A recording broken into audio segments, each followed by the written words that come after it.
So we'll make an invitation to everyone to just try to play a little more. You know, it could be like me and you with backgammon or something. Oh my God. We're not playing anymore.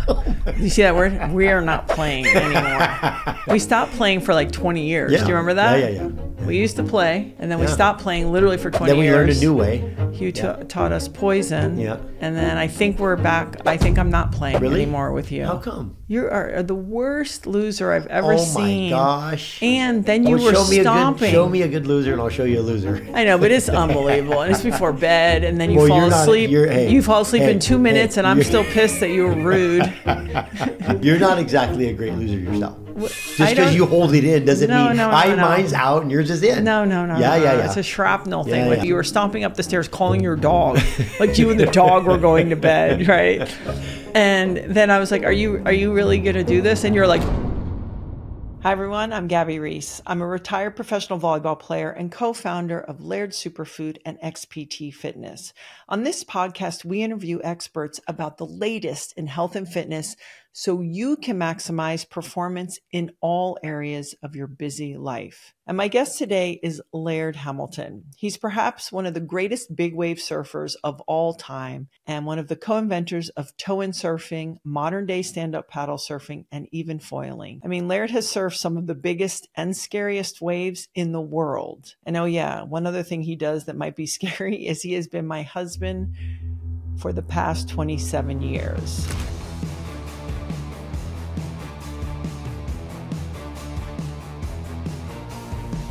I felt inspired to bring him on and get his perspective on the show after listening to a conversation with Dr. Gabor Mate on the role of play in our lives. Laird has always been a master at blending play with purpose. I think it's a large part of what has made him so successful, not only in surfing, but in life. I think a lot of us, like me, struggle to bring that sense of play or joy into our lives, leading to feelings of either dread or hopelessness at the start of the work week or when a new email hits our inbox. So I wanted to dig in how Laird has managed to find joy in surfing for over 5 decades and what fuels his passion for the ocean as life and the world continue to change around him. Welcome to the Gabby Reece Show. Let's go.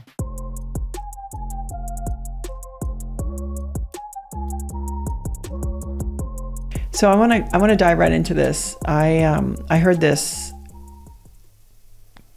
and conversation. I'm going to play a little piece of it, and then I want to get your perspective on it. Okay? Yeah. Okay. Here we go. To choose to live my life over again, I wouldn't live it in this way. Do you know Winnie the Pooh? Yeah.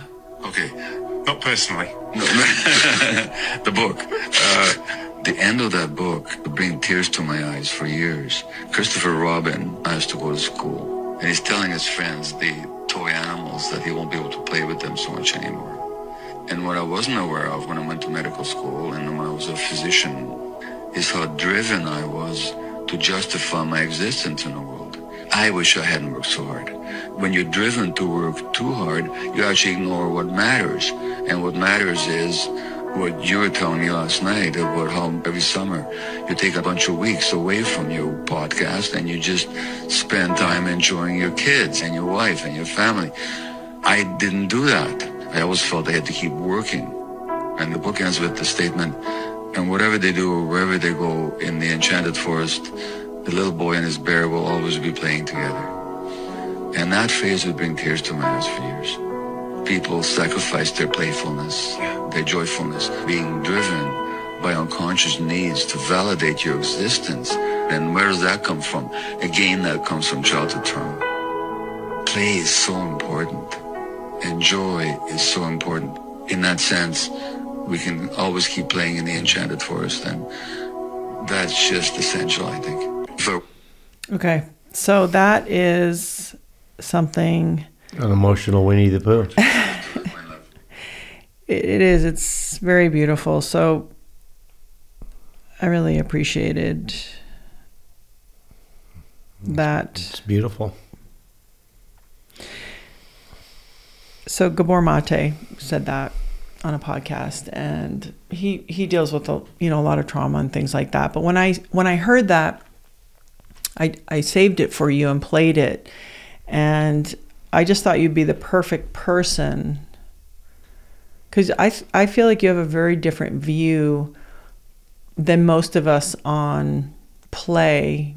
I mean, certainly than I do, but you're like, yeah, but like when you're training, you were talking about playing. When you're doing work, you're still playing. Like there's this elements of play and even difficulty in play that is still essential to being a productive, and I put that in air quotes, human. Yeah. Yeah, I mean, when I think about how many amazing things there are to do, like how many ways of, I mean, obviously play was created for us. I mean, the whole concept of playing and it's fun, you know, when you think about, you don't count the hours when you're having fun. And it can be physically demanding. It can be the most difficult thing that you've ever done. And yet you don't put that negative tone on it.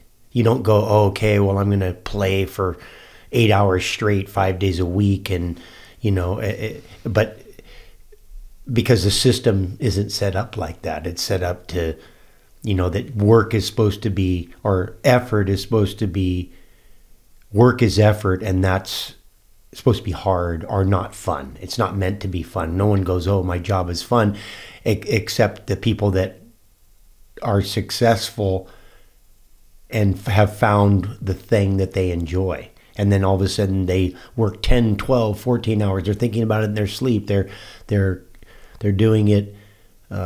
You know, I mean, when I think about the lack of fun that we're having, like if I look at the world and I think we're having such little fun, really, and our ideas of fun have shifted into being, I would say, destructive. Like, oh, I'm having fun. I'm getting wasted, or I'm doing something destructive. That's now what fun is, instead of doing things that are actually fun and having fun. I think we've almost forgot how to do it. I mean, when you're young, you do it naturally. It's just part of who you are. And then the world tells you, oh yeah, well now you're an adult, you know, you can't be playing, you can't be having fun. That's not responsible. That's not grown up. I mean, I would only be thankful that I somehow turned my fun into my work. And that made me work a lot harder probably than I would have worked if I was working and not having fun. And so, yeah, I mean, I think it's important to have fun. I mean, animals have fun, you know, I mean, I think we're meant to have fun. I think there's so many fun things to do, and so much fun has been created. So much play has been created. I mean, why do we watch sports? You know, I mean, people are playing. Okay, we've turned it into a job, so it has changed the dynamic and taken some of the fun out of it because there's monetary rewards connected to it, and that's drawn the fun out of it.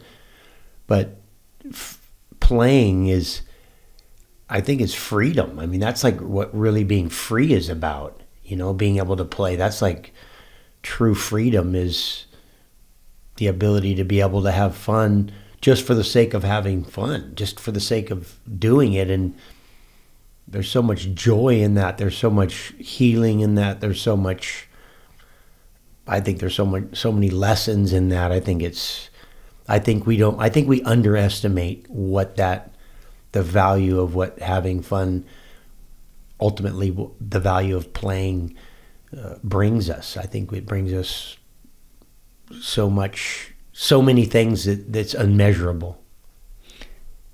I think it's interesting as we get older, and I just mean we've been on the planet a little longer. I don't use the word like we get older. We've just been around for a minute, and the years go by. That. Right. If I'm comparing myself to the tree over there, or the mountain, or the stars, but I think you start to realize that, like for me personally, I grew up in kind of a loosey-goosey environment. So I was always striving to sort of somehow button it up, put a frame around it, make it make sense, make it feel reliable. And I thought the way to do that was through like a lot of structure and discipline. And then as I have been here a little bit longer, I start to go, well, wait a second. A lot of the big lessons are learned doing hard stuff. And when we talk about play, you're not talking about doing hard things. So somehow play maybe in our vernacular has gotten connected to something like a freewheeling thing that it doesn't take effort. But that's actually not true. Like even to play volleyball, it took a lot of effort and it was hard, and there was a lot of lessons learned in that process. And so it's funny how I'm almost going back to a thinking that I was fighting against when I was younger because I didn't have what I felt was enough structure. So I kind of overdid it and thought, oh, we're going to have this discipline and all these things. But what I'm interested in is, because I've sat at my desk and you've asked me, well, what do you do for fun? You have asked me that. I think that was a question like 5 years ago. And I remember I probably didn't like that very much. I think I remember that too. Do you remember? You not liking it? Yeah. Yeah. I just remember like, oh, here we go.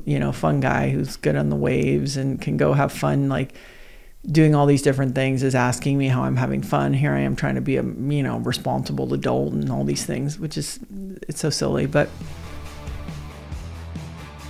this podcast is brought to you by Lola V. So Lola V is an award-winning hair care line. But what I love about this is, yes, okay, it was created by Jen Aniston. But why? I mean, she's a busy lady. Why is she creating hair care products? Because she was trying to figure out, hey, I'm choosing between hair products that work and ones that are actually good for us. And she couldn't find it. There was an open space. So she went ahead and created Lola V. They offer clean, plant-powered products designed for every hair type and texture, so you can embrace the season without sacrificing your hair health. And speaking of season, I mean, the full holiday season is, here we are. We're in full swing again. I can't believe how time moves. What an incredible gift to give to a friend. So whether you want to give it to yourself, the gift of gorgeous hair, or to a friend, they have a really special treat for you. All you have to do is go to lolav.com. And if you punch in the code Gabby, Gabby, at checkout, they will give you 15% off your entire order. I've been using the leave-in a lot lately. I feel like I've been pool training. My hair is super dry. I just put it in at the end for that extra protection and moisturizer. That's lolav.com with the code Gabby, Gabby, at checkout for 15% off your order for yourself or for a friend. That's LOLAVIE.com. And don't forget to use the code Gabby at checkout. This podcast is brought to you by Bond Charge. You've heard me talking about my Bond Charge Red Light Face Mask. It's the ultimate skincare solution for glowing, radiant skin. I've been using mine now for a few months, and I really recommend it, because Bond Charge has activated their Black Friday Cyber Monday deal for my listeners. So now is the best time to get yours, or feel free to buy it as a holiday gift for family and friends. What's going to happen? Well, you'll get 25% off if you order it today. The Bond Charge Red Light Face Mask uses the power of red light therapy. And what that can do is boost collagen for younger, firmer, more glowing skin. It reduces the appearance of fine lines, wrinkles, scars, and even blemishes. And what's so great? It's all from the comfort of your own home. You don't need to make an extra appointment. It's quick and easy to use. You only need about 10 to 20 minutes a day to see results.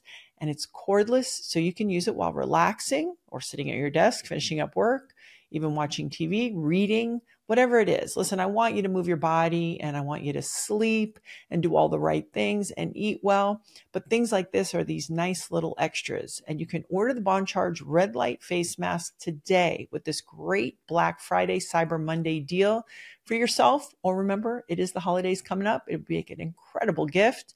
You'll get 25% off plus free shipping on the Red Light Mask. All you got to do is go to bondcharge.com, and don't forget to use my exclusive promo code Gabby25. That's Gabby25. That's bondcharge.com, promo code Gabby25 BONCHARGE.com. And don't forget the promo code Gabby25. I have learned to really agree with this idea of the joy, that joy is important, not just getting through life. I even talk about this as a parent, and maybe you can relate. There have been times where Christmas was coming or right before Thanksgiving, and I have caught myself thinking, if I can I just need to get through it. Like I'll get through Thanksgiving, we'll hit that mark, we'll get that bird, we'll get all that food. Yay, we'll celebrate, we'll gather. Then we'll get through Christmas. We'll make sure the girls have a wild experience. Then New Year's, because we got a kid who has a birthday on the 1st. We'll get through that birthday. Then we can get through my birthday, which is right then. And sort of racing to this nowhere place of all these things to get through, instead of, yeah, they take effort, but to kind of play through them a little more. Well, I think also that maybe what we're supposed to do is be doing things to just so we can get to those places. That everything we're doing is to get to Thanksgiving, to get to Christmas, and I think I feel like there's an invisible discipline and an invisible structure that we really benefit from in the act of playing. That somewhere in there's something that we actually need that isn't so obvious. It's not so tangible, like, hey, I go to work and hey, I work out and I get strong, and I don't, you have all these kind of tangible things that we get around, that we connect discipline and structure to.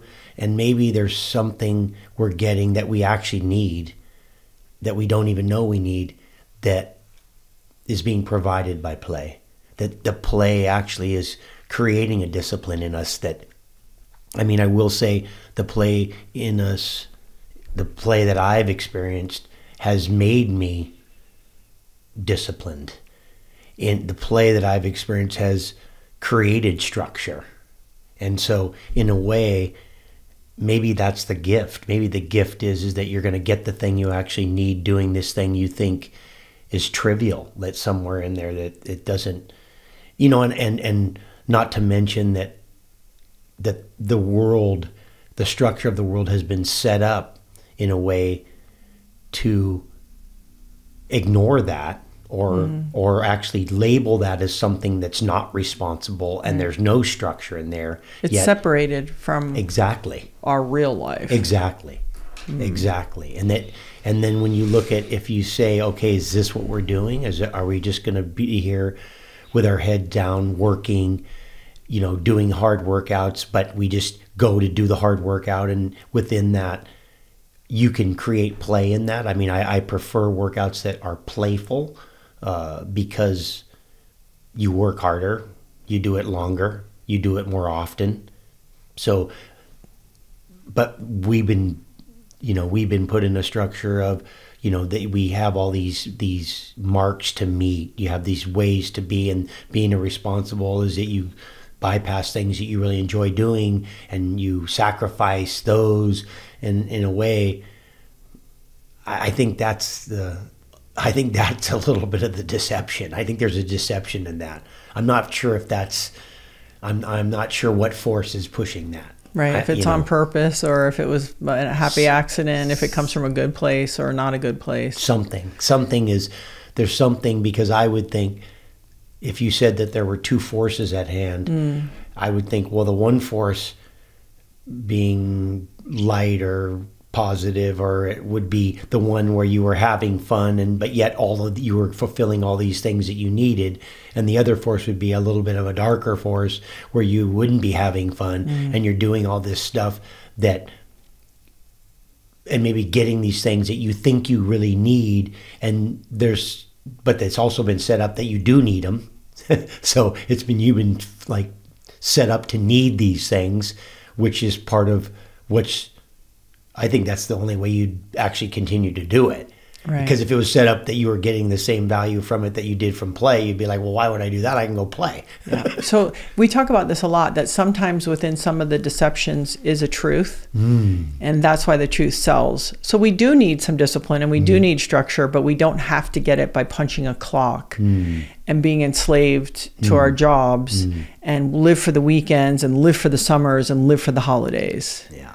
Yeah, it's true. Well, the best lie or the best deception is with truth in it. Right. Because there's truth in there. I mean, there's just a slight turn of it and it becomes something else. Yeah. It's got truth in it. So, it's got, and so you intuitively said, so there's some we don't truth need in that. discipline. No, we do. But what we're saying is, Yeah. right. You have a very good relationship with discomfort, though. So I don't know if everybody's hardwired like you. So your capacity to, quote, play, let's say, is longer, like in duration when you're doing an activity, in duration of years. You can keep showing up day after day, and then when you are in these play states, even when they're uncomfortable, you do have like certain types of athletes, just certain people. It could be a scientist in a lab who can try to look at a molecule for 5 years. It's like this relationship, this relentless relationship with a discomfort. Do you think you were born with that? Do you think that was developed? Is it a combination of it was fertile ground with the right personality? Like, where does that come from? I'm not sure if I know whether I was born with it or not. I seem to feel like I've always had it. But I would say if I think about discomfort, for example, and I think about being a child and playing and doing something really fun with your friends, and then you fall and you get hurt, you just keep going because it's fun. And you're like, you don't want to miss out having fun. You're like, I'm going to keep going. Where if you're in a thing that's not fun and you get hurt, you're like, oh, I'm hurt. I can't do it. I'm good. So in a way, I think part of that relationship with discomfort comes out of the joy and the fun that I've done for years and years, and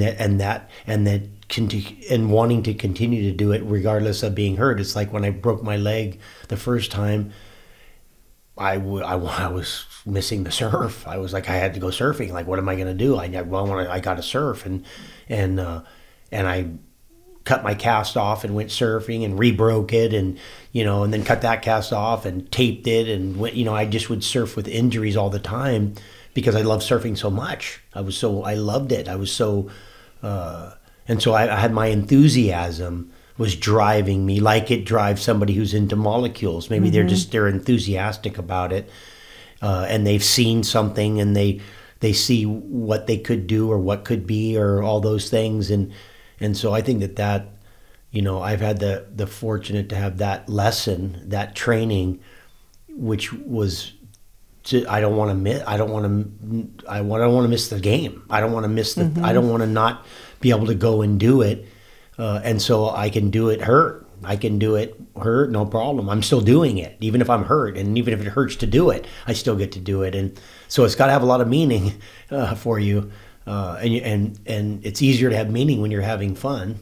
And that's if you're having fun and you're really enjoying what you're doing, you can put up with a lot of stuff. Like, you'll put stuff that otherwise you'd be on the couch. You'd just be like, I'm hurt, I'm not moving. Can you bring me something to eat? Like.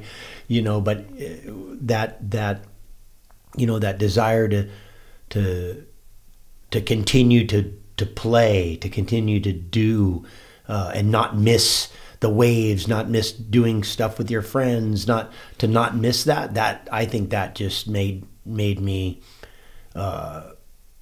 deal with it. You just deal with the discomfort. You're like, oh yeah, I'm in. I can tell you what, I'd wake up in the morning thinking about school. And I'd be like, oh, man, I feel really sick today. And then as soon as the bus left, I'd be like, wow, I'm feeling a lot better. And my mom would be like, yeah, no, You said you were too sick for school. You can't go surfing. I mean, so I was sick for school, unable to go to school, but I wasn't sick to go surfing. I'm ready to go surfing. And so I think a lot of it was connected to that. Like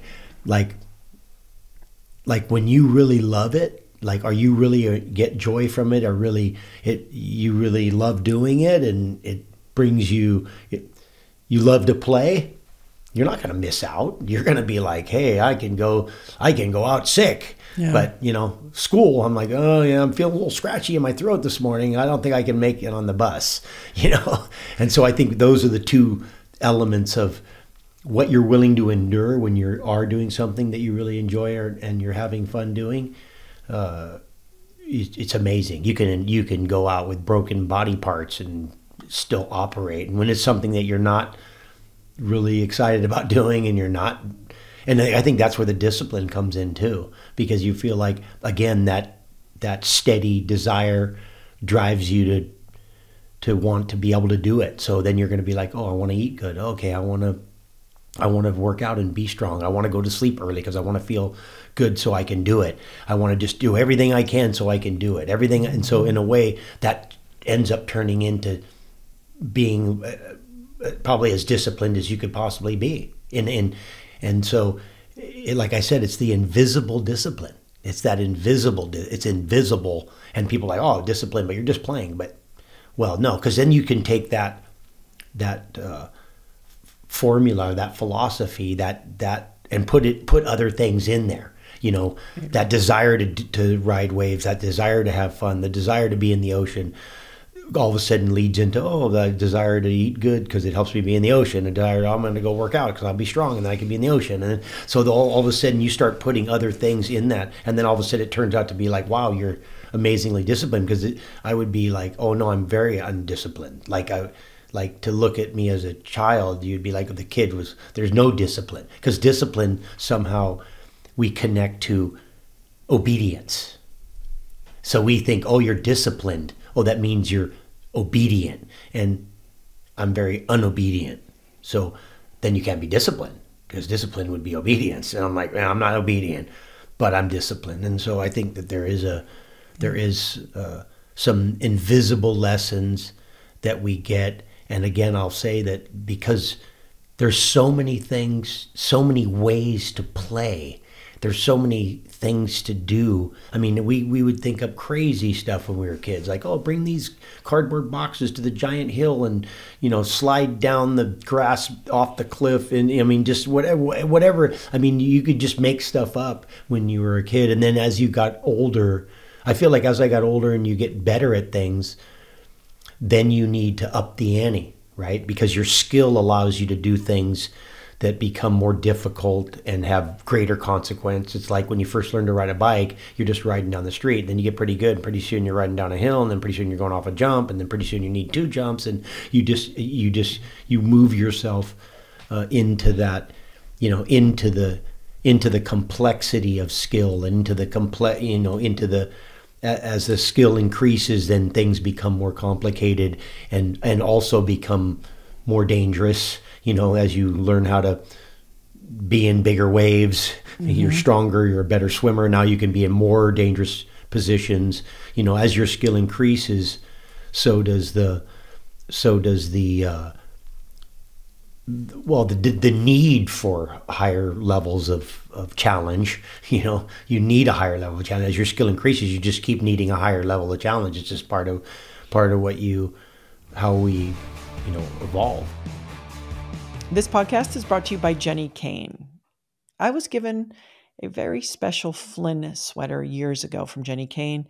That's how I was connected to the brand. And I thought, you know what I love about this brand is I'm a person who does not want to think about my clothing. Well, she does all of that for you. I mean, Jenny Kane thinks about not only creating these forever pieces, things that you'll have that are classic, they're beautifully well made. Everything connects to everything. So if you buy a new piece, it connects to something you had 5 seasons ago. And that's just how she does it. Well, now it's the holidays. And if you have someone you want to give a very special gift to, well, Jenny Kane can just check that right off your list. She has beautiful cashmere knits, those essential outerwears, and don't get me started on the homeware pieces.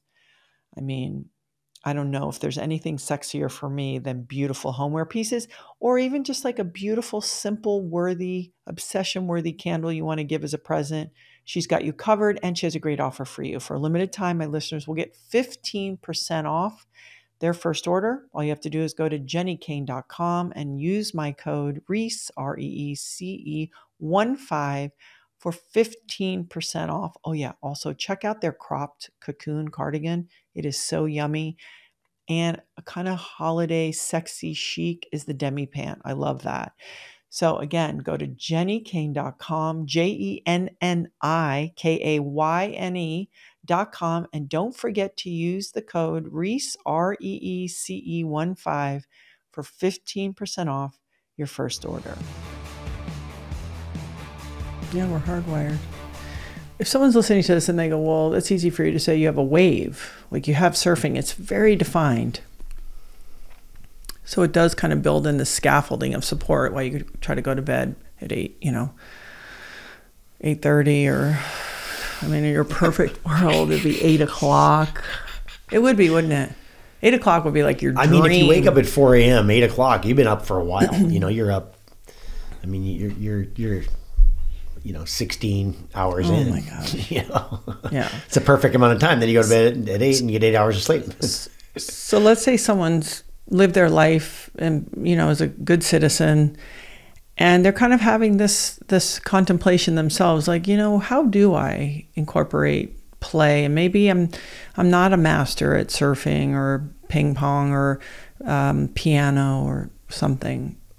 What are some ideas about, and they go, hey, listen, I've got a couple kids, I got bills, I can't abandon my job. Okay.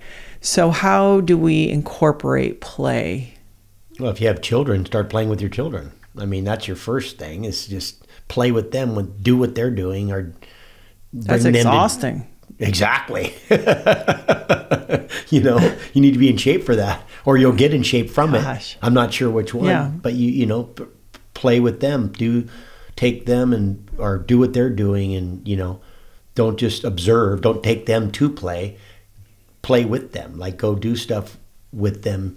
If you can convince them of that. It's easier when they're younger, of course. Yeah. I mean, I think it's each of our own challenges to try to find the things that we enjoy doing that are fun, that we're having fun, or try to figure out how to turn things that we're naturally doing into fun, like making something that you're doing fun. I think I feel like that's a real challenge. That's something that you have to put some effort into, especially if you haven't developed that tool when you're young and then continued on with it. It's easier to maintain fitness than it is to become fit.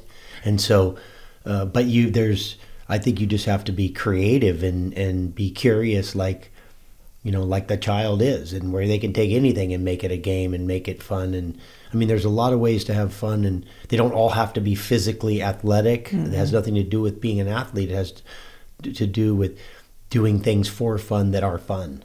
Yeah.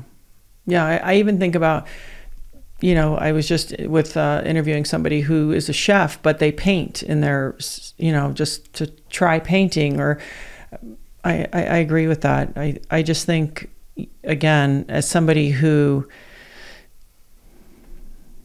I feel like I seek it out differently than you do.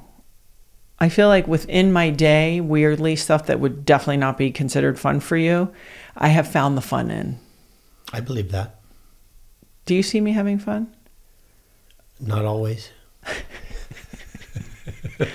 I do. I do. No. You don't have to. Don't backtrack it. No. I'm not backtracking it. Listen. It's an opportunity, like. Yeah. I mean, listen. Where do you? For somebody who is different than you, that you live with, that is like has different kinds of responsibilities on their plate. We divvy up the things very well, and it just shows up differently. Where do you see me getting play that you wouldn't yourself get play from? Well, first of all, I think it's more difficult for you than it is for me to play, to have fun. Part of it's hardwiring, part of it's the position in the family. Part of it's, you know, has to do, but I think it's a little easier for men to play than it is for women to play. I just think it's a little bit more connected to how simply wired our brains are.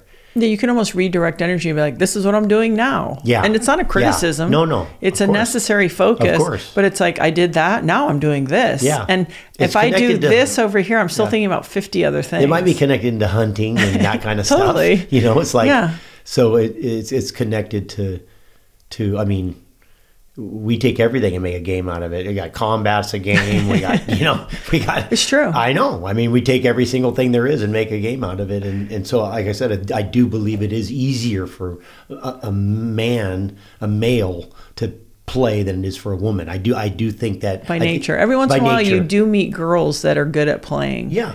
It is. Yeah, it's you cool. meet men that aren't. So, yeah, that's true. Yeah, so I mean, that's true. So what ways do you see? I'm just curious. Do you see any playing happening in a typical playing environment? Well, I see you play a little bit with, with some of the things you listen to and the things that bring you amusement, that make you laugh. I mean, there's a play in watching comedians. There's a play in things you're enjoying, because there's an enjoyment in that. That's because, let's not forget, play is enjoying yourself. Yeah. Something that's fun, that you're having fun. And having fun doesn't always have to do with a body moving. No, not at all. It doesn't have anything. It could have nothing to do with that. Yeah. I mean, mine's just more obvious, because it's like, I'm going to skateboard down the hill. You're like, Yeah. okay. Like, so mine's a little more easily connected. But I see you have your, and in a way they're outlets, right? Those are outlets. Those are distractions from all of the things in the world that are weighing us down, right? So we're able to, like, they're like escapes in a way, and playing is an escape, but it's been given to us. I mean, this is a thing that we've been given. There's not, I mean, dolphins and some other, cats. I mean, you see animals play, you see the birds play. The animals are playing. Like, don't think animals aren't playing. Animals are playing, and so if the animals are playing, and they're not, I mean, they're not burdened by a lot of the constructs that we have, right? But they're tapping it, so it means it's a very natural. Very. I will tell you how I play in a different way, and I don't know if you realize this. I have the thought that even the work I'm doing, or the marks I'm trying to hit, that would seem like responsibilities, details, whatever, there's still things that I really care about. So even though sometimes there's a lot of them and they're moving, I'm not like dreading every minute of it. There's a part of me that's like, no, these are my choices. And so within that, actually, I have gamified it for myself, that I make myself understand, you've chosen this. So you might, try to find the art in it, try to do it masterfully if you can, be thoughtful. Like, I know it sounds more cerebral, but within it is still kind of that idea of, how am I going to approach this? And it's not just, I got to get it done. It's like, Well, I would say learning is fun. And learning is actually play, if you're interested in what you're learning. Yeah. And so if you really are interested in what you're learning and excited by what you're learning, it's play. Yeah. That is play. Because play, I connect to curiosity. And so if you're curious and I can say that I have a playful side of my learning, that things that I'm interested in, I'm up and then I'm in the morning learning, I'm at night, I'm learning, and it's that same exact thing like when you're playing. It's the same exact mechanism of, like, you're not counting. It's not like a thing that you're going, okay, I'm going to do this. You're not, I'm thinking about it. I'm thinking about when I'm sleeping.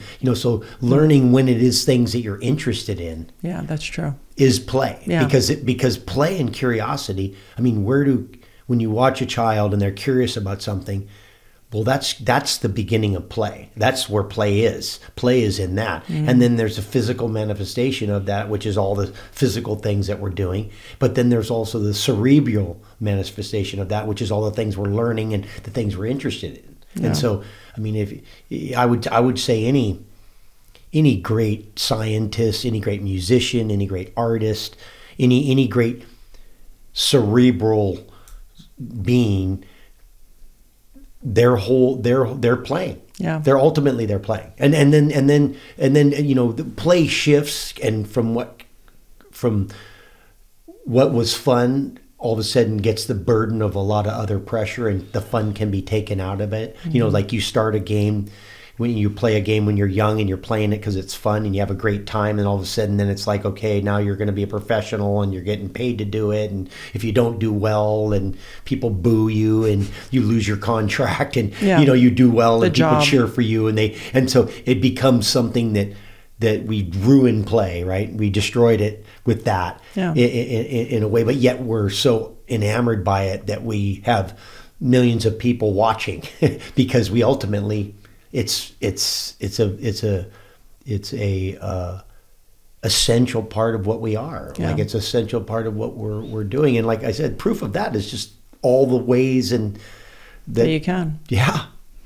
So we'll make an invitation to everyone to just try to play a little more. Somehow, just some little, like, could be the, you know, it could be like me and you with backgammon or something. Oh my God, we're not playing anymore. You see that word? We are not playing anymore. Backgammon. Oh my gosh. The other night, we stopped playing for like 20 years. Do you remember that? Yeah. We used to play. Yeah. And then we stopped playing literally for 20 years. Then we learned a new way. Then our kids, thank you, Hugh. Yeah. Hugh taught us poison. Yeah. And then I think we're back. I think I'm not playing anymore with you. How come? You are the worst loser I've ever seen. Oh my gosh. And then you were stomping. Show me a good loser and I'll show you a loser. I know, but it's unbelievable. And it's before bed, and then you fall asleep. You fall asleep in 2 minutes, and I'm still pissed that you were rude. You're not exactly a great loser yourself. Just because you hold it in doesn't mean mine's out and yours is in. No. Yeah. It's a shrapnel thing with you. And I even asked you were stomping up the stairs calling your dog. Like you and the dog were going to bed, right? And then I was like, are you really going to do this? And you're like, yeah. Yeah, I'm going to do it. And I was like, why are you going to do it? And you're like, I don't know. And then you left. Yeah. But see, there within lies all of the lessons, you know, winning and losing. And you haven't learned that one yet, I guess. I'm working on it. But you got to play with me, otherwise I'm not going to get better. I'm always curious because I'm wondering if it's a new definition. I often, when I think of you, obviously I think of you and I observe you all the time. I'm lucky I get to live with you. It's never a dull moment.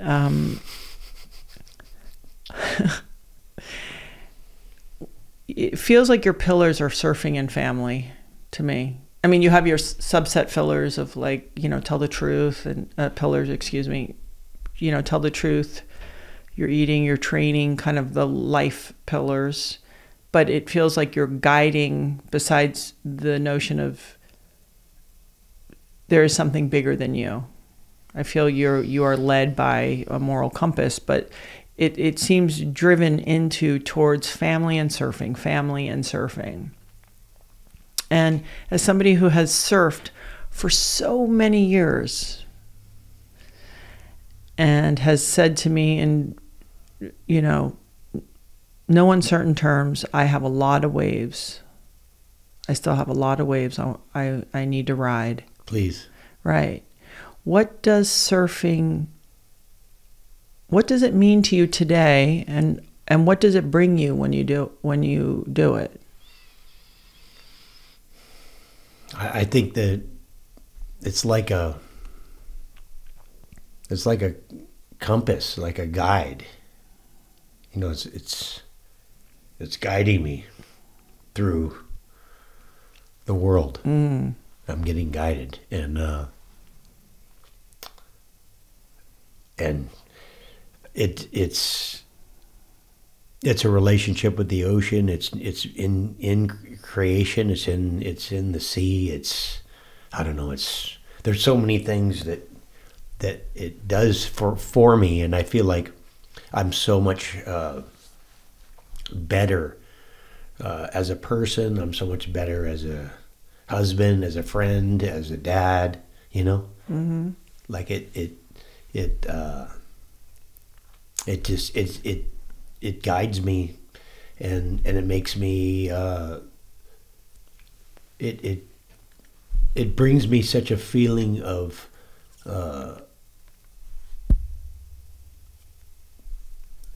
it brings me such the feeling of accomplishment. Like I feel like that if I look back, when I look back, or when it all is said and done, that I'll feel like it was a worthy it was a worthy journey. Like I did something. I mean, listen, being a husband, being a father, I mean, these are foundational pillars, right? These are things those are just givens.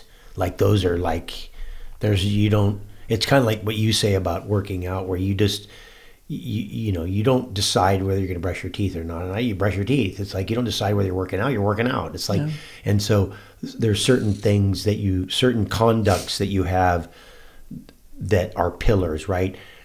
But when you look after that, you go, okay, well, those are pillars, and those are holding up the house. Now, what have you done with your life that you can look back, other than those foundations, just as you, the person, in your pursuit of life? And I'll be like, well, I'll feel like I did something worthy. Like I feel like I'm doing something worthy. I feel like there's an accomplishment that I get from that in this one sector that nothing else can give me that. There's nothing else that can bring that for me, and so it makes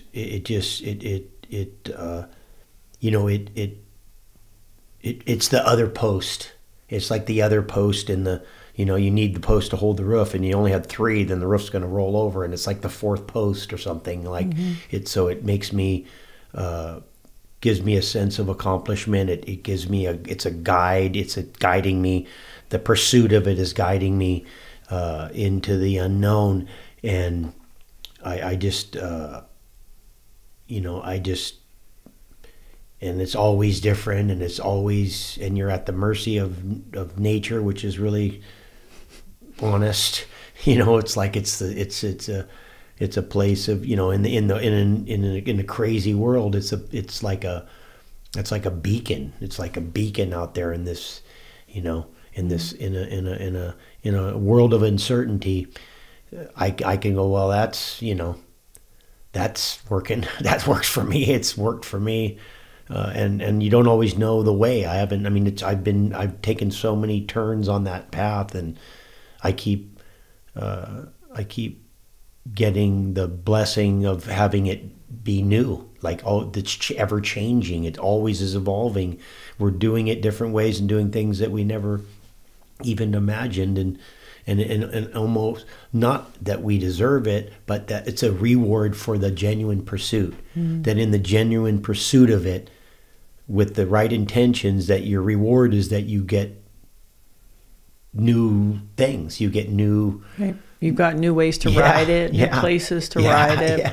Yeah. Just when you think it was all, there couldn't be any more... New way to do it that excited you. Could be a new place, could be a new thing, could be a new way. There's always there's no end to it. It's infinite. If I look at it, if I really think about it, I go, it's infinite. There's really no end to it, which is actually probably the most truthful thing that I know. Yeah. It's very interesting and I forget, because you and I, not that I forget, but you and I are like, we live together. Like, we are. You didn't tell me that. Like, it's like Okay, there's like I do see you in the mornings when I'm in this house. You are there. There are details Yeah. that we are hitting, and sometimes every once in a while, though, I do step back and just sort of witness you and your pursuits and appreciate them and appreciate you. I mean, I appreciate you often, but you know, sometimes it's really important, I think, especially when you're in a relationship with somebody, to step back, right? To witness them just as they're who they are, the essence of them, right? Not your partner, not someone's father, not a man, just the essence of the person. And I'm always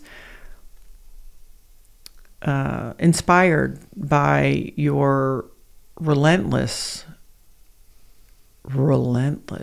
pursuit. I can't believe it. I'm like, holy shit, like what is this guy not tired? And there's, you know, listen, there's things connected to that are like, you go, oh, okay, you know, we'll challenging, you mean? Yeah, sure. But that's everything, right? Everything that works one way works another way. It's just the way it is. Sharp knife can cut your hand. Yeah, for sure. So I really appreciate it, because I also see you kind of, you know, evolving and managing the new chapters. And you know, one of them that I've watched you do is fatherhood, and I know there's a lot of dancing. It's different dance for a dad of 3 daughters than as the mom. I think there's a lot of things that are not as intuitive for you as... You think? Yeah. And I'm not a mind reader, no, that's for sure. So I'm just curious, in this stage, we're actually, our youngest is a senior this year. As you know, you go through all the phases and stages, and they continue on, even with adult children, obviously. But what has really shown up for you now as a dad, that sort of really maintains to ring true? Because I think you know, it's like we're sleep deprived when they're little, you know, just make sure they stay alive. And then it gets nuanced and complicated, right? When they get older and they just are their own people with demands and wants and the way they do it. What for you have been some of the lessons that have really, you thought, oh, this is worth holding on to, this belief? I want to not look back and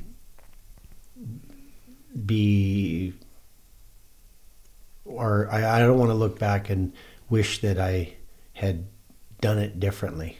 Mm. I don't want that. I don't want to have a regret about, well, I would have, but I was there, or this, and I went that, and you know, and so I'm trying to balance that being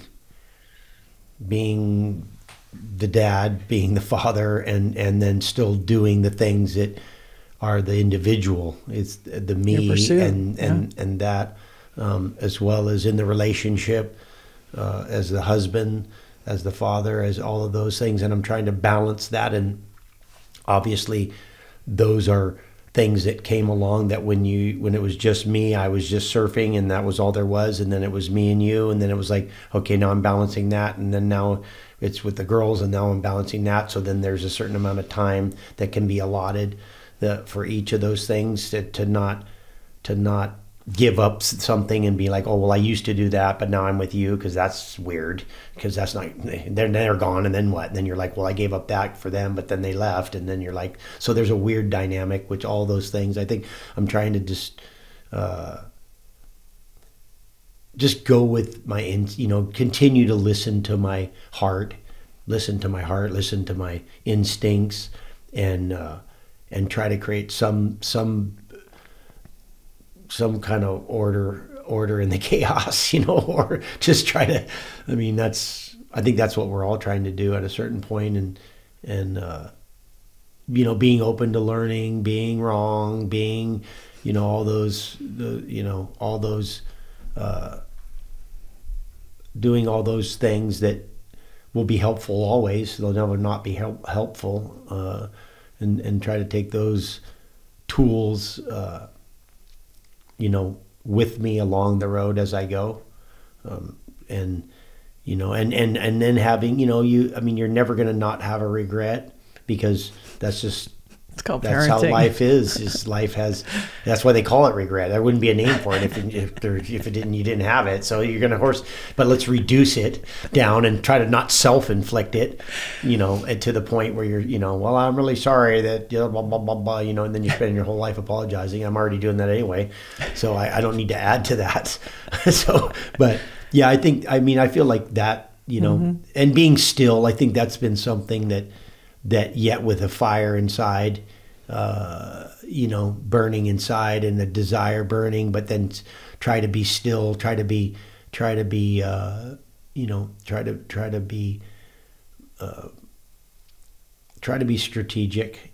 to be know when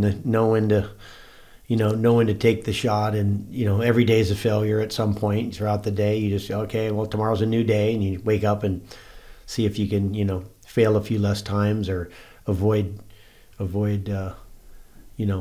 failing early, maybe just fail late, or whatever. Just Fell on the way to bed. Yeah, exactly. Up the stairs. Yeah, right. The backgammon game. Perfect day, backgammon op. You suck. Back to that thing I still haven't dealt with, or I'm dealing with on a regular basis. You're for some. Our friends or family would know that you're a very transparent person. You don't hide your feelings. You don't usually mince words. You're pretty straightforward, and at times even, uncomfortably.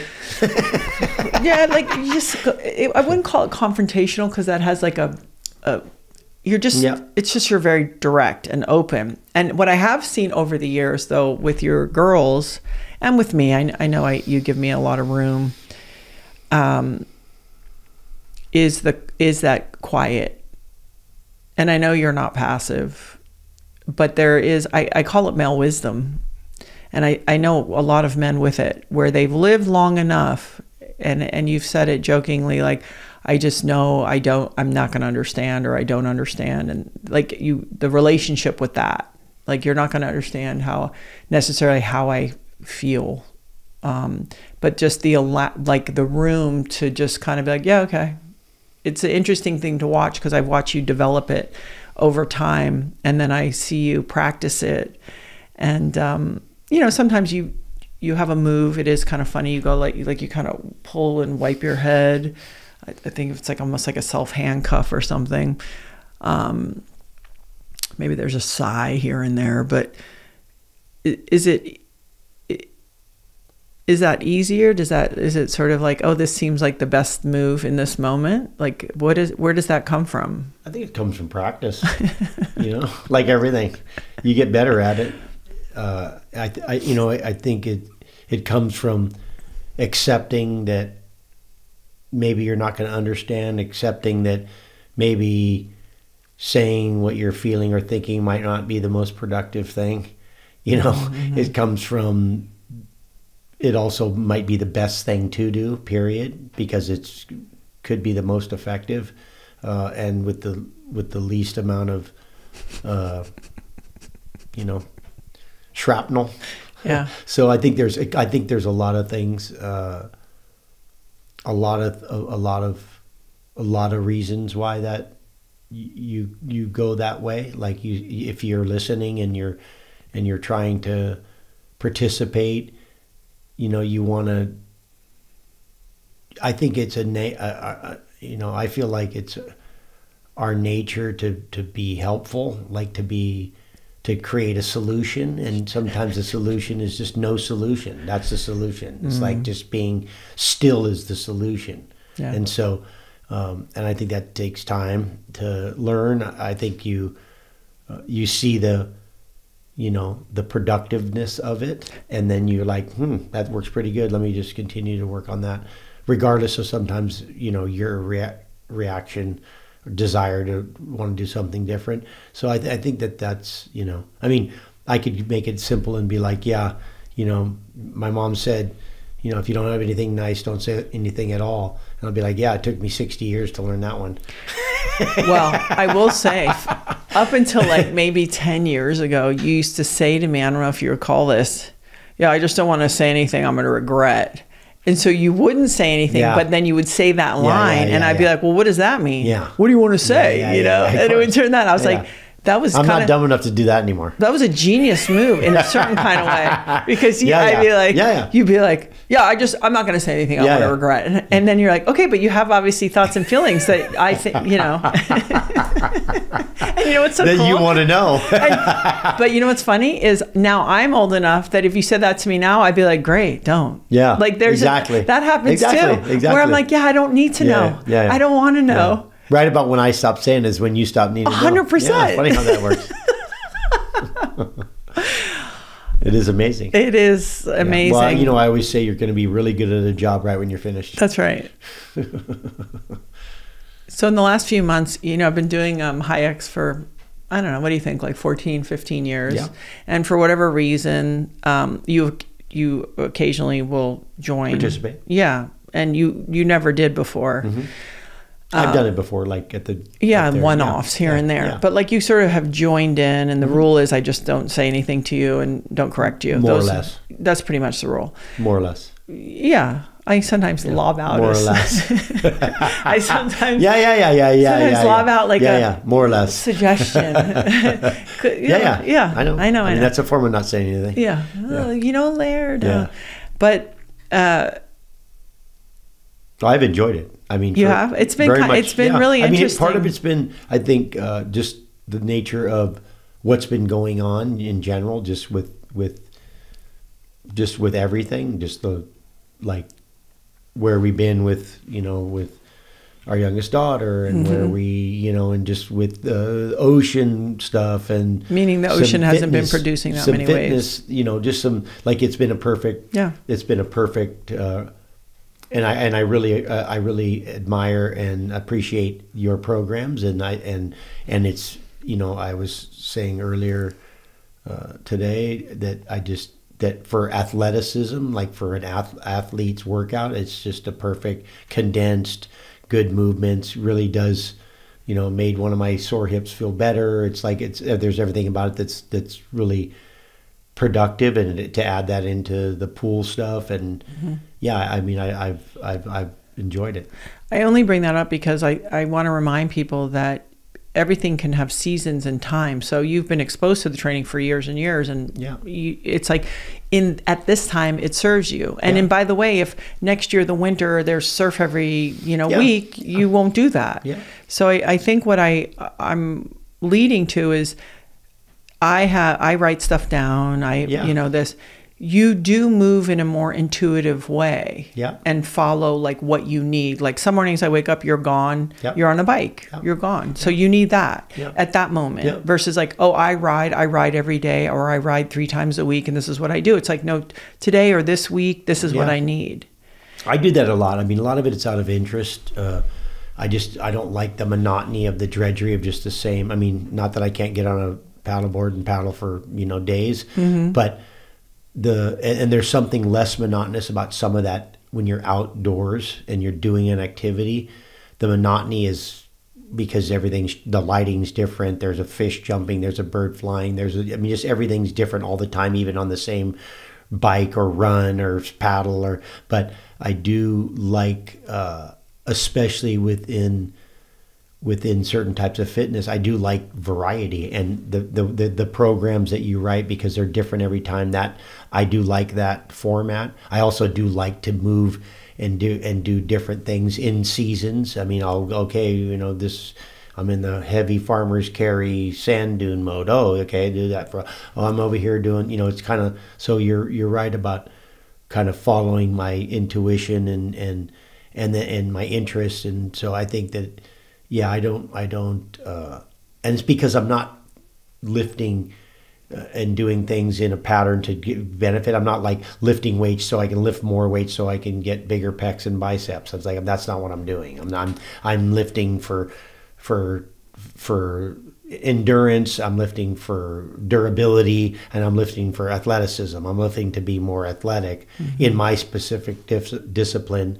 And mostly has to do with being in the water. So So there's a certain aspect of that makes you not go down these more regimented, I'm lifting 400, I'm lifting 450, I'm lifting 5. I'm not going to do that. That's just not, I never really had interest in those patterns because of the nature of the activities that I was doing, that they ended up being, it encumbered me, it affected the way my performances were. So it's about being connected and having connected strength that has to do with the activities that I want to do. Yeah, but it takes a certain kind of confidence to trust that. I think a lot of times, especially now, right? Everywhere you look on the internet, there's a gazillion programs and things like that. And so I do appreciate, but that approach, but also something that all of whatever phase you're in is you make them hard. Yeah. So it's, Yeah, well, I'm going to try to put the effort into it, and I also, listen, I'm in the pool multiple days a week. I'm in the lifting multiple days a week. I'm doing some cardio. I'm doing, we're always doing thermoregulating. We're doing breath work. There's a lot of pieces that,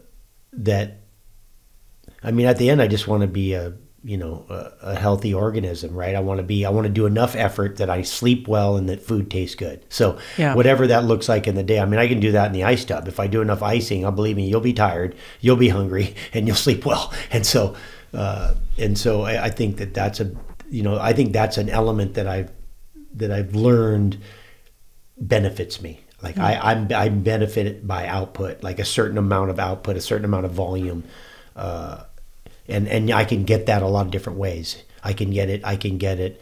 Listen, if you do strict breath work, you can just lay on the floor and breathe for an hour or two, and you'll be destroyed. Pretty rigorous. Yeah. And so you can, again, it's, and then coming into the season, you got one kind of work.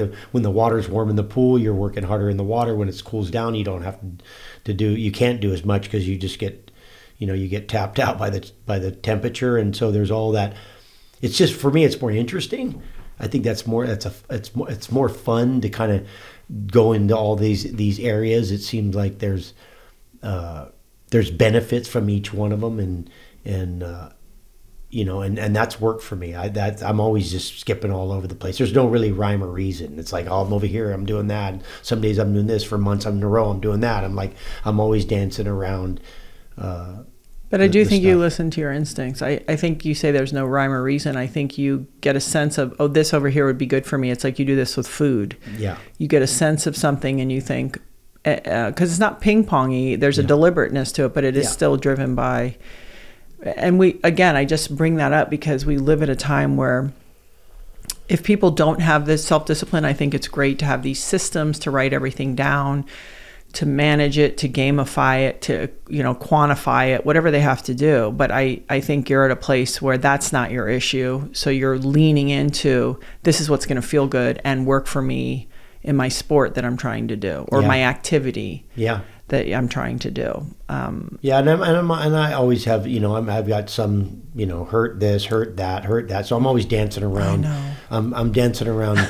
Don't you get stuff tired? All the time. I'm dancing around my arm, my leg, my ankle, my thing, my neck, I'm always but it's almost always been like that. So it's like, in a way, I'm used to that. I don't think I've ever not been like that. So for me, that's what the normal is. The normal is, that's why when people talk about 100%, I go, well, I haven't been 100% since, I took a breath of this air, and so. Do you think that this, because people always talk about aging, especially for athletes, and it's been really supportive for me to live with somebody like you who isn't shunning where we are at in our lives. It's not like you're trying to not be whatever age we are, but it doesn't seem to have teeth in you the way it can get a hold of people.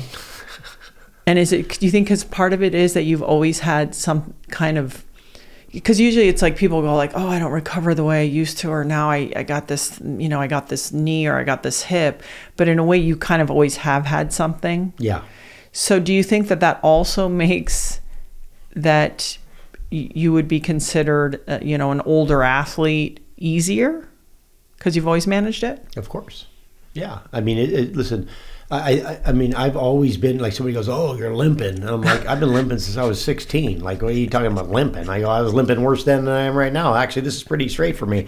So I've always been dealing with that. And so that's not, I mean, and I think a lot of it is too, I mean, what do they say? Comparison is the death of happiness. Mm-hmm. I mean, when you're comparing yourself all the time, I'm just comparing myself to myself. I'm going, okay, well, if I'm feeling good and I can do what I want to do, that seems to be good for me. And if I can crash going, 40 on my foil and all the pieces are still attached. And, I mean, it's not like I haven't crashed my whole life multiple times and become hurt. And sometimes you crash and you're not hurt and sometimes you are.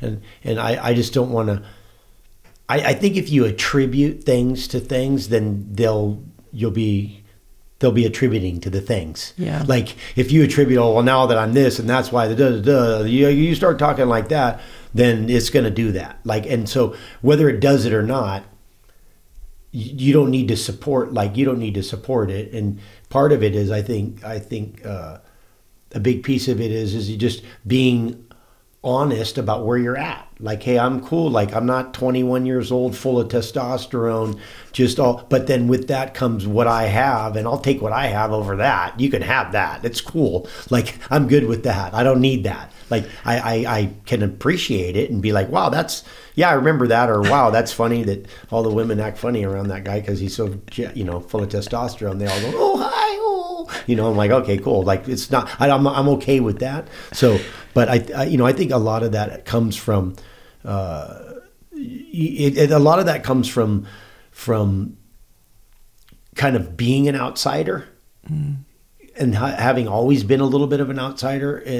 Even when I was inside, I was outside. Like, it's like I've always had, a little bit outside of surfing. People all surfing. So I'm like, well, I've been outside of surfing most of my career anyway, and so it's like being in Hawaii, being an outsider. I feel like I've always been a little bit outsider. So then if you're so-called older, and then I have guys like Terry Chun and Don Wildman and guys that are, 70-year-old, 80-year-old animals. And I'm like, well, yeah, so no problem. Like, and again, if you're comparing yourself to somebody else, well, compare your brain to their brain too, while you're at it. And then you'll be like, wow, I think I'm really way ahead. So, or your 30-year-old self. Exactly. Yeah. Exactly. Well, and for me, I get the sense that it's like, as long as you get to do the things you want to do, great. As long as everything's working. Yeah. Period. Yeah. And doing the things you want to do. Absolutely. And in a way,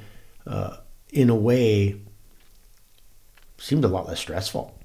Like, I'm just in a lot less stressful time in my thing. Maybe part of that is because I've been able to do some things that I set out to do and I did them. And so then I'm like, cool. Yeah. I set out to do those things and I did them. Maybe they didn't quite mean as much as I thought they did when I started. Doesn't mean I'm not appreciative that I did them. I'm not glad that I did them, but so then I don't have that kind of need. It doesn't mean that I don't have some things I don't want to do that could be as powerful or more powerful than the things I've done. I think for me personally, I do believe there are things that I desire to do that, I mean, I'm already presently doing them, and it looks like I could be doing some things that, what is the saying? Never let your memories be bigger than your dreams. My dreams are pretty giant. So, and as long as this thing gets there, I don't care if there's some young gun with me. I'm going to take him with me and be like, okay, here you go. You can do it too. Congratulations. And whether whether I get some thing out of it or not, I'll get the thing that I did it and I saw it and I was able to do it. That'll be all I need. And so that's kind of beautiful. That's a beautiful thing. I get asked a lot about how we work together. Yeah, be careful. You almost took a big old deep breath. You started. I know you stopped though. I thought you were going to be like.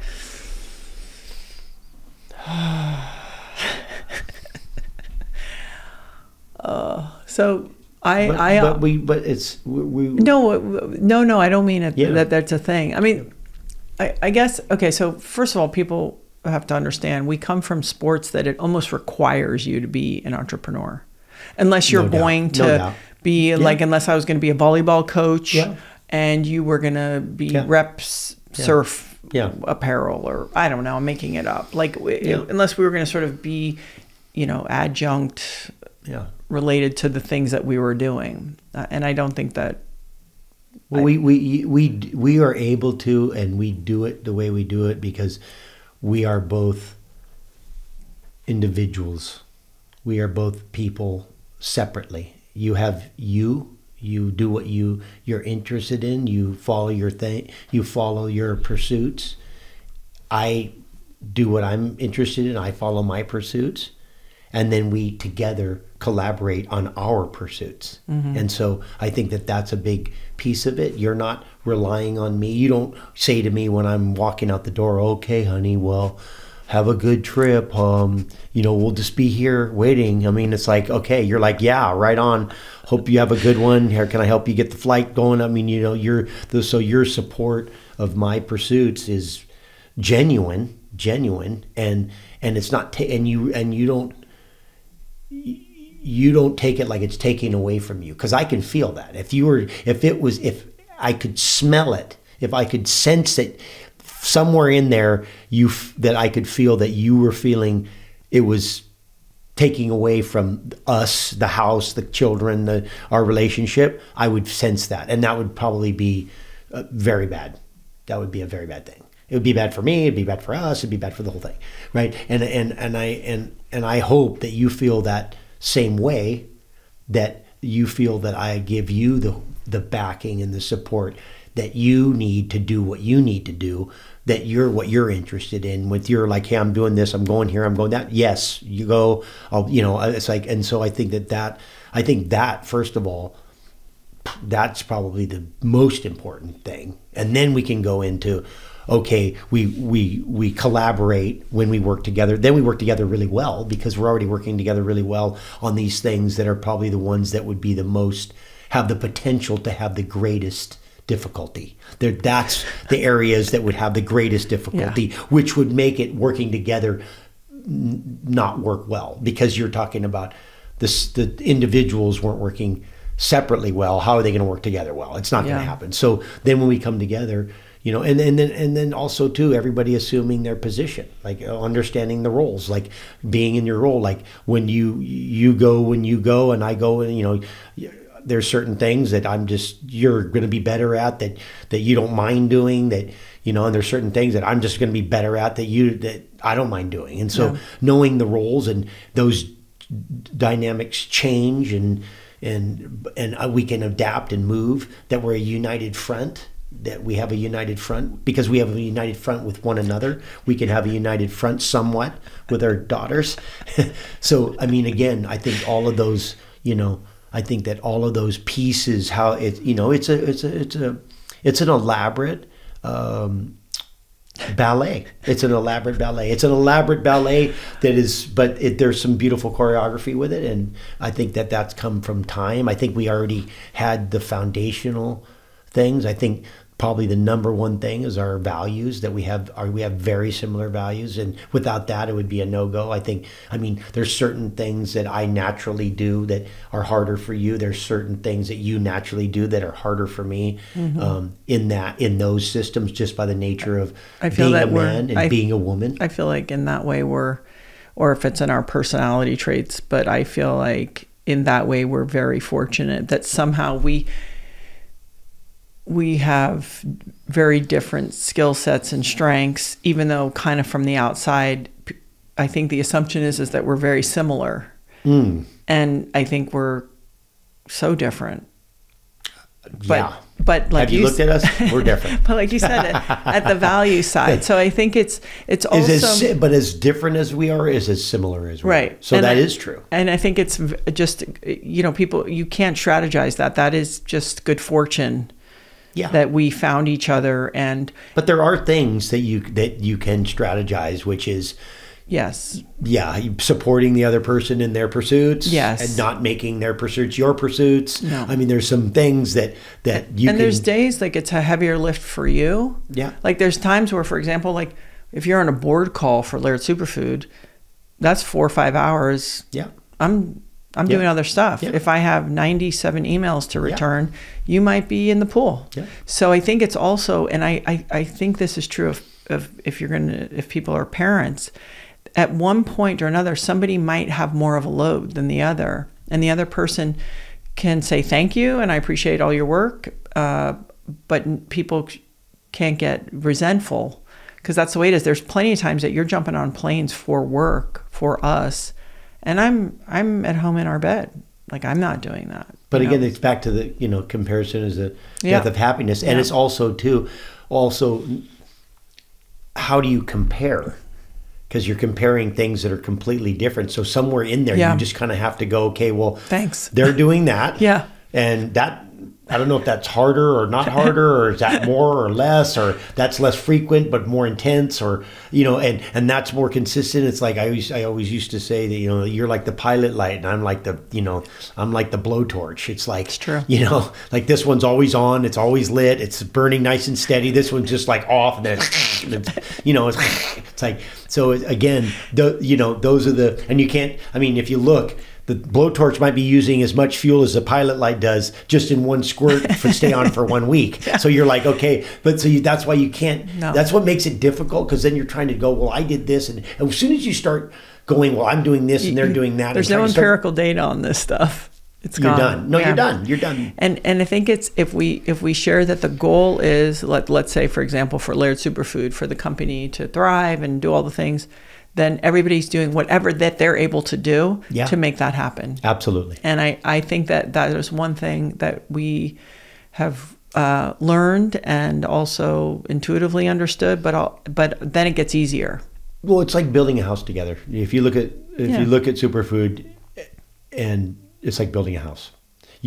There's certain things, I'll handle the foundation, and I'll tell you what kind of beams are going to go in. You can tell me about all the textures and the colors and the thing and all the, all that stuff. I mean, there's there's again knowing where the strengths are. Well, and you have you have I have a different kind of creativity than you do, and you have a different other creativity.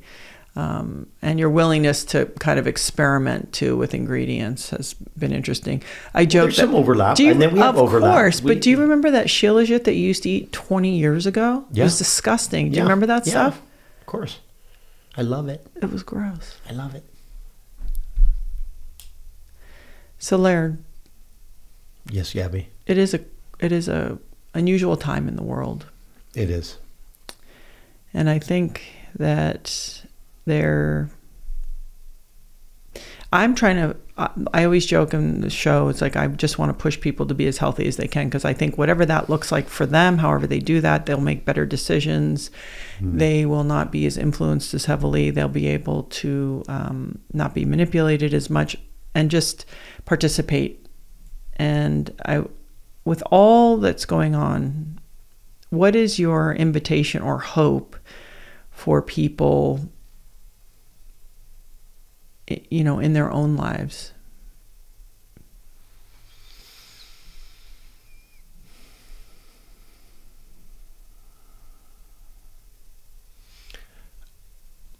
I would say that I pray and I hope and I wish that people, that we would all take control of our health, can take control of our happiness, ultimately,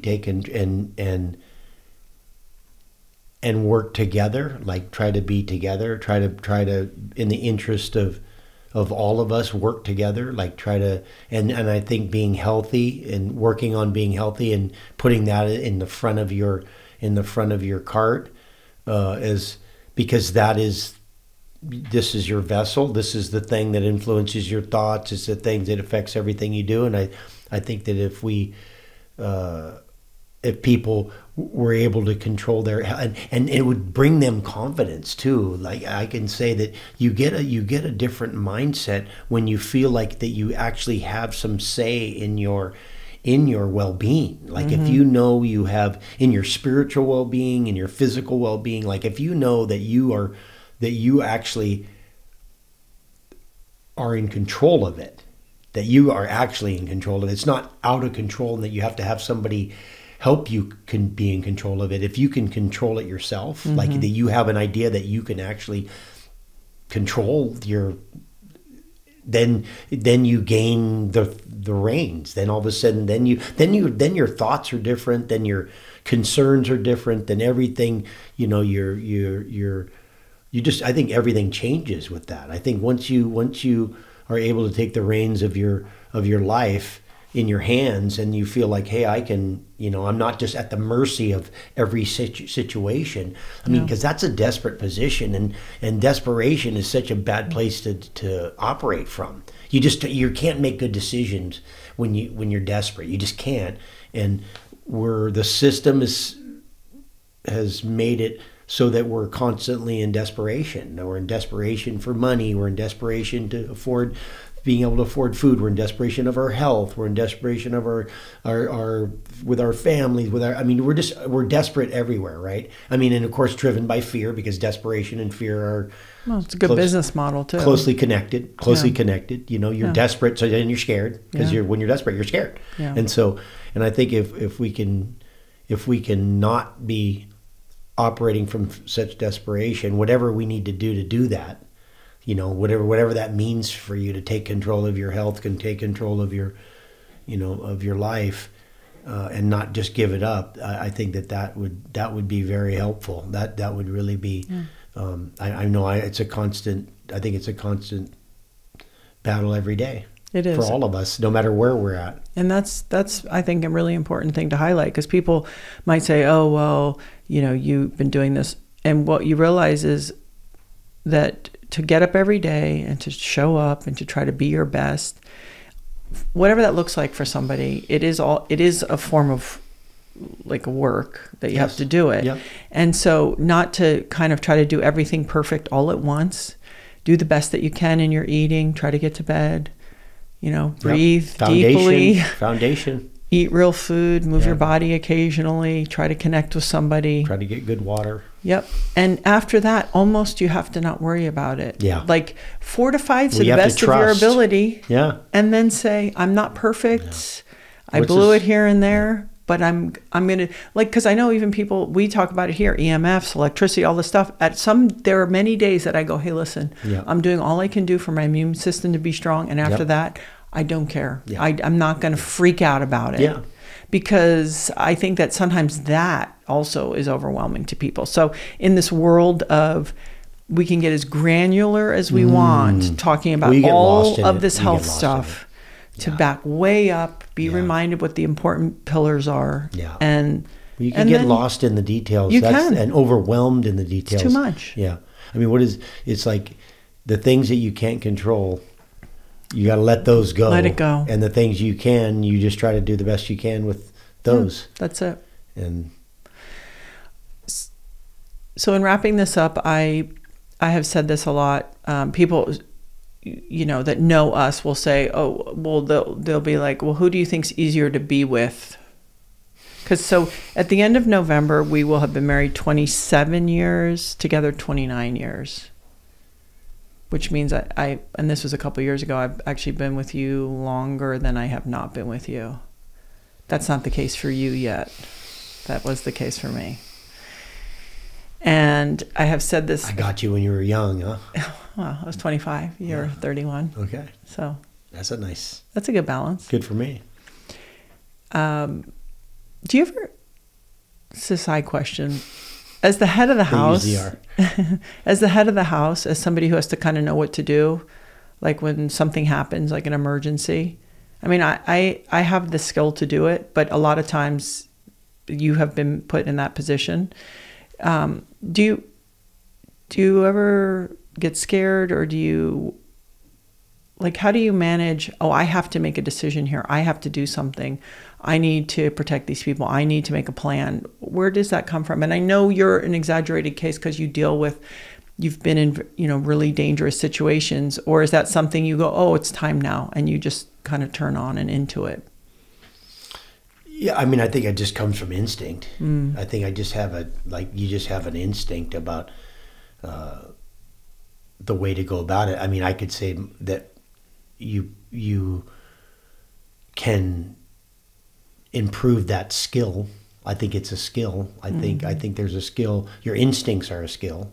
I think that if you take your instincts and you use your instincts, that you can heighten your instincts. You can become a lot more instinctual. If you're reacting off of your instincts on a regular basis, then you get better at using them. And so I think there's something to that. I think that having a relationship with your instincts and then developing them makes them better. Even they become more attuned, and also you become more confident in them because you've been able to rely on them and they've been successful consistently. And so then you start to not question the move. You don't question the move. But I think slowing down, we always say measure twice, cut once. Like the more aggressive the situation, the slower you move. I just learned the faster you go do the wrong thing. And so where they have a saying, slow and smooth is fast. So being deliberate and in your move, but taking the time to make good assessments and go with your instincts. I think that's a big one. Having a plan is good, but the best plans are the ones most easily changed. So, it's good to have a plan, but all of a sudden, if your plan gets a big wrench in it, you might be like, now what am I doing? And for some people, they don't like that. So when you're used to that improv, like you're used to the thing always changing, that makes it easier to make adjustments on the fly. But I think slowing down when the more extreme it is and the more exaggerated the situation is, just slow it down for a second. Give yourself time to make good decisions. Yeah, in those times I feel extra grateful to have you, to be with you. I'm thankful that you trust me. You're easy to trust, Laird. Okay, well, good. That's a good thing. So sounds like a foundation for a good relationship. So it's back to, would I be easier? Would you be easier? And I really thought about this because I seem kind of even keeled. That'd be no. I'd be even keeled. No. I'm whatever all the external things are that would make it seem easier. But what I have come to realize in the last several years is, like, in a way, you're all out there no matter what. Even if you're, let's say, not right, whatever that means, you're just like, here it is. And I have an internal kind of dialogue with myself, and sometimes I'm trying to figure out, how do I want to react? How do I feel? What do I think? Paralysis by analysis. No, not necessarily that. I'm not trying to misstep. Of course. I'm just trying to say, you're taking your time and slowing it down and going way down and but I know sometimes it feels like I'm far away. So I've often thought it's actually in ways easier to be with someone like you, who's just like, here it is, and here I am. And I wonder if there are things that you've had to learn by being with somebody who does do a lot of that feeling and that processing inside their mind. And so you're always like, yoo-hoo, like, where are you? Well, I think that your answer is correct. That it would be easier to be with me than to be with you, from your perspective. From my perspective, I would think it might be easier to be with you than to be with me. Really? So, yeah. So, of course, I would hope. I mean, does it bother you, though? I don't think me thinking about being with me, I think that was a no-go. I already have enough time just with myself, never mind being with me, too. So, but, I think that I think that makes sense that we would, but again. But do you need a skill? Because I can tell you the skills you need to have. But I can tell you, I can say though that something that's very useful for me in being in a relationship with you is to just know that I'm not going to understand. I'm not, and to think that I can think. To think that I would be able to would be my first mistake. And I may have made that mistake in the past, and I may make it again in the future, but that is it. That is like, it's a different, that's a different creature over there. And so you're just like, it's not all going to always make sense. It's just, and it might not be the way you do it, and things about it may kind of, you could be provoke you or whatever, but it's just, but not when you understand that it's not. And I can say that about you, and I can definitely say that about our daughters, because I can be like, wow, that's like a wild animal. I don't know that species that well. I mean, I know it, but not like I know myself. And so it's not so simple. So it's a lot more complex. So is it just the allowance? Because like with me, with you, it's like I have decided so long ago and I see it show up all the time, of all the things I respect and love about you, that when you're whatever you're doing, it really doesn't matter. Yeah, but in your case, you probably understand me and it makes no sense. In my case, I don't understand you and it makes no sense. Yeah.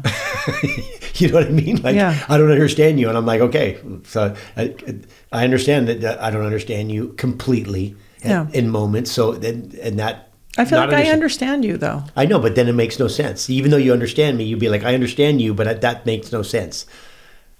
You can't tell me that doesn't happen. Sometimes you look at me and I go, I know she understands me, but right now it's making no sense to her right now. That's maybe true. But having said all that, yeah, but those are moments. It's like sort of pick your 1 to 5 things that feel important, of course, and you start to realize, and it's true in parenting, most of it doesn't matter. Exactly. It's all okay. Exactly. It's all okay. Exactly.